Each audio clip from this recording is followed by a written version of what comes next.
नमस्कार मंडळी. छोट्या पडद्यावरील मालिका अधिक रंजक आणि इंटरेस्टिंग बनवण्यासाठी मालिकांमध्ये विविध प्रकारचे ट्विस्ट आणले जातात. जसं की कथानकात अनपेक्षित वळण येतं, मालिका काही काळासाठी लिप घेतल्या जातात किंवा नव्या पात्रांची एंट्री केली जाते. अशातच आता स्टार प्रवाहाच्या एका लोकप्रिय मालिकेत एक मोठा ट्विस्ट येणार आहे. तर स्टार प्रवाहाची येड लागलं प्रेमाची ही मालिका जवळपास 2 वर्ष प्रेक्षकांच्या मनावर अधिराज्य गाजवते. या मालिकेतील राया मंजिरीची जोडी सर्वांना मनापासून आवडते. मात्र या दोघांच्या लव्ह स्टोरीत कायमच अडथळे येत असतात. रायाची खरी ओळख असते विशाल भोसले. तो मंजिरीला सोडून कायमचा दूर निघून जातो. काही दिवसापूर्वीच रायाचे बॉस म्हणून या मालिकेत किशोरी साहनेची एंट्री झाली होती. आता या पाठोपाठ येड लागलं प्रेमाचं या मालिकेत आणखी एका लोकप्रिय अभिनेत्रीची एंट्री होणार आहे.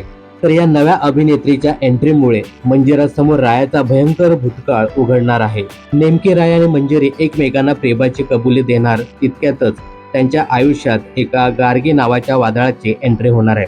ही गार्गी रायाची जबाबदारी असल्याचं बोललं जाते. जबाबदारी हा शब्द ऐकून मंजिरीला सुद्धा धक्का बसतो. आता ही गार्गी नेमकी कोण? गार्गी आणि राया म्हणजे विशाल भोसलेचा काय संबंध हे आपल्याला या मालिकेमध्ये पाहायला मिळणार आहे. तर गार्गी ही भूमिका प्रसिद्ध मराठी अभिनेत्री मयुरी वाघ साकारताना दिसणार आहे.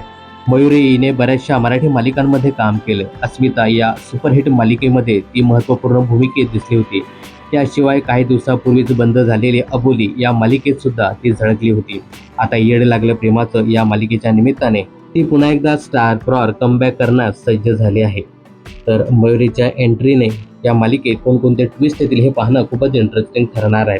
येत्या 17 एप्रिलला हा विशेष भाग प्रसारित होणार आहे.